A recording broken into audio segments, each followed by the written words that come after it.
আসসালামু আলাইকুম ওয়া রাহমাতুল্লাহি ওয়া বারাকাতুহু। যে যেখান থেকে আমাদের আলোচনাগুলো শুনছেন সকলকে জানাই অন্তরে অন্তঃস্থল থেকে ফুটন্ত লাল গোলাপের শুভেচ্ছা অভিনন্দন। আপনারা ইতিপূর্বে ৬টি পর্বের আলোচনা আপনারা শুনেছেন। তো আমার আত্মবিশ্বাস, যেহেতু আপনারা এক থেকে পাঁচ পর্ব পর্যন্ত আপনারা শুনেছেন, তো আমার আত্মবিশ্বাস এখন ৬ নম্বর পর্বের আলোচনা হচ্ছে। তো আমি বিশ্বাস করি যে উপরের ৫ পর্ব যা আপনারা শুনেছেন সবগুলো আশাবাদী যে আপনাদের ভালো লেগেছে। তো আমরা ১ নম্বর আলোচনা করেছিলাম ছোট ছোট অ্যাকশন, ছোট ছোট পরিবর্তন। ২ নম্বরে আমরা আলোচনা করেছিলাম পরিচয় বহন করে এমন কিছু অভ্যাস নিজের মধ্যে তৈরি করা। ৩ নম্বরে আমরা আলোচনা করেছিলাম ছোট ছোট অর্জনে গুরুত্ব দেওয়া। ৪ নম্বরে আমরা আলোচনা করেছিলাম নতুন অভ্যাস নিজের মধ্যে যুক্ত করা। ৫ নম্বরে আমরা আলোচনা করেছিলাম আপনি যেই কাজই করেন না কেন পরিবেশ অত্যন্ত গুরুত্বপূর্ণ একটা বিষয়, বা পরিবেশ অত্যন্ত গুরুত্বের ভূমিকা রাখে। তো আপনাকে সেই পরিবেশটা তৈরি করতে হবে, অথবা যেখানে সেই পরিবেশটা আছে সেখানে গিয়ে আপনাকে চেষ্টা করতে হবে। তো এই পরিবেশের ব্যাপারটা আপনাকে খেয়াল রাখতে হবে। এরপর পরবর্তীতে ৬ নম্বরে আমরা যে বিষয়টা নিয়ে আলোচনা করব সেটা হচ্ছে যে আপনার অভ্যাসগুলো ট্র্যাকিং করা।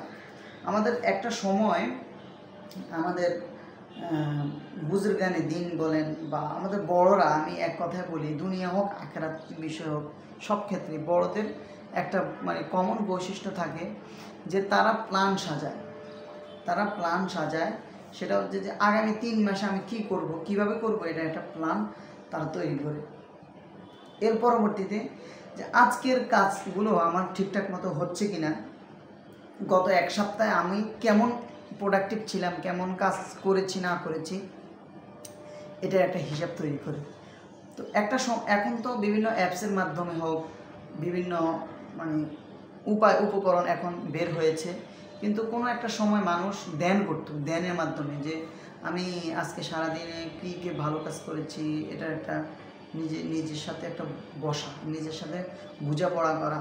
যে আমার টার্গেট ছিল যে আজকে 5 ওয়াক্ত নামাজ পড়বো, এত রাকাত নফল নামাজ পড়বো, এই কোরআন তেলাওয়াত এত পারা করবো, এগুলো ঠিকঠাক মতো হয়েছে কিনা, বা অমুকের খোঁজখবর নেব, বা বিভিন্ন আপনার টার্গেট অনুযায়ী প্রত্যেকটা মানুষের টার্গেট এবং প্রত্যেকটা মানুষের চিন্তা ভাবনাও আলাদা থাকে এবং প্রত্যেকটা মানুষের অবস্থানও আলাদা। তো সব কিছু বিবেচনা করে প্রত্যেকের অবস্থান থেকে আপনার এই অভ্যেসগুলো, যে 6টা বিষয়, যে 5টা বিষয় আমরা আলোচনা করেছিলাম, এই 5টা বিষয়কে আপনার যে কোনো কাজে তো 5টা বিষয় থাকবেই। 6 নম্বর বিষয় থাকবে কি, আপনি আপনার অভ্যাসগুলো ট্র্যাক করবেন। এই 5টা বিষয় এই 5টা বিষয়ের আলোকে আপনি ট্র্যাকিং করবেন যে আমি ছোট ছোট অ্যাকশন কমপ্লিট করতে পারতেছি কিনা, বা আমি যে কাজটা নিচ্ছি এটা কেমন পরিচয় বহন করবে, এটার দ্বারা কতটুকু আমি উপকৃত হব, কতটুকু দেশবাসী উপকৃত হবে, এবং ছোট ছোট অর্জনে আমি গুরুত্ব দিচ্ছি কিনা, আর আমার একটা অভ্যাস নিজের মধ্যে কতদিন লাগছে তৈরি হতে, আর একটা অভ্যাস কখন আমি যুক্ত করব, এবং আমি যে পরিবেশে আছি এই পরিবেশটা আসলে আমার এই কাজের উপযোগী কিনা, এই বিষয়গুলো আপনি যখন পরিপূর্ণভাবে খেয়াল করবেন, ট্র্যাকিং করবেন।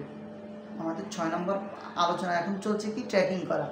এই 5টা বিষয় আপনি ট্র্যাকিং করলেন যে আমার এই কাজগুলো ঠিকঠাক মতো হচ্ছে কিনা, আপনি যেটা হচ্ছে সেটা টিক দিলেন, যেটা হচ্ছে না সেটা ক্রস দিলেন।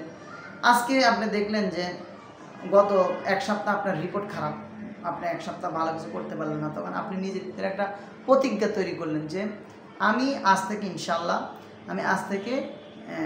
আমার এই টার্গেটগুলো কমপ্লিট করার ইনশাল্লাহ চেষ্টা করব। আমি একটা কথা বলি অনেক ক্ষেত্রে যে আখিরাত আসলে বোঝা খুব কঠিন, কিন্তু অর্জন করা সহজ।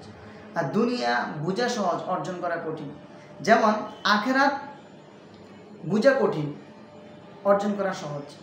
যেমন আপনি জানেন যে একবার সুবহানাল্লাহ পড়লে আপনাকে আল্লাহ সুবহানাহু ওয়া তাআলা এমন একটা বৃক্ষ দান করবেন, যে বৃক্ষ তার ছায়া আরবের তেজি ঘোড়া 100 বছর বা 500 বছর, কেউ বলেন, অনেক ওলামা একরাম বলেন 500 বছর আরবের তেজ ঘোড়া দৌড়ানোর পরেও তার ছায়াটা অতিক্রম হতে পারবে না। এত বড় একটা ফল গাছ আপনি শুধু একবার সুবহানাল্লাহ বলার মাধ্যমে আপনি সেটা পেয়ে যাচ্ছেন।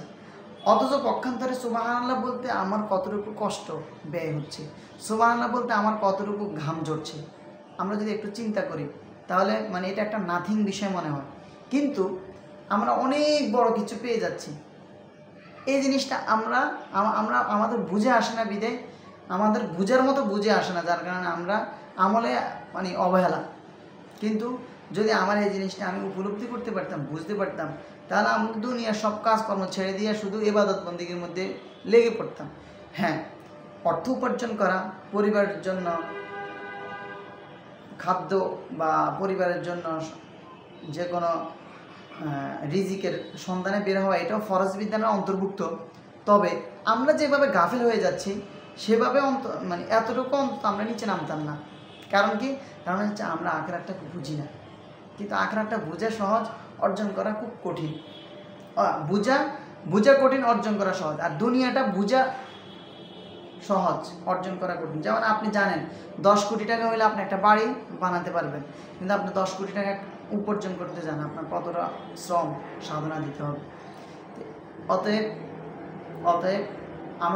আমি যে কথাটা মানে উদ্দেশ্য হচ্ছে সেটা হচ্ছে যে আপনার অভ্যাসগুলো ট্র্যাকিং করা। আপনি যদি মানে দৃঢ় মানে সংকল্প করেন যে আমি আজকে 5 ওয়াক্ত নামাজ একাগ্র চিত্তে পড়বো, খুব ভালোভাবে পড়বো, তাহলে আপনাদের এটা সম্ভব।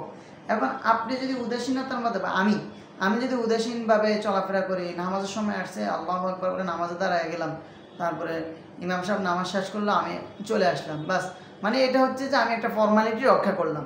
কিন্তু ভিতর থেকে যে একটা ভালোবাসা নিয়ে ইবাদত বন্দেগী করা, সেই জিনিসটা আর আমার দ্বারা হচ্ছে না। তো এই জিনিসটা তৈরি করার জন্য আপনাকে আপনার আমল বা আপনার কাজ, আপনার চলাফেরা সব কিছুকে যদি আপনি ট্র্যাকিং করেন যে আমার এটা এভাবে হচ্ছে না, তখন দেখা গেছে আপনার ভিতরে একটা অনুপ্রেরণা জাগবে। তো যাই হোক, আমাদের ভিডিও লম্বা হয়ে যাচ্ছে, যার কারণে আরও অনেক কথা বলার ছিল।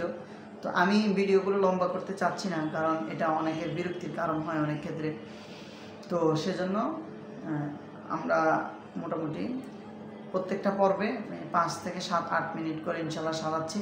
আল্লাহ পাক রব্বুল আলামিন আমাদেরকে এগুলো বুঝার তৌফিক দান করুক এবং এই অনুযায়ী আমাদেরকে আমল করার তৌফিক দান করুক। আসসালামু আলাইকুম ওয়া রাহমাতুল্লাহি ওয়া বারাকাতুহু।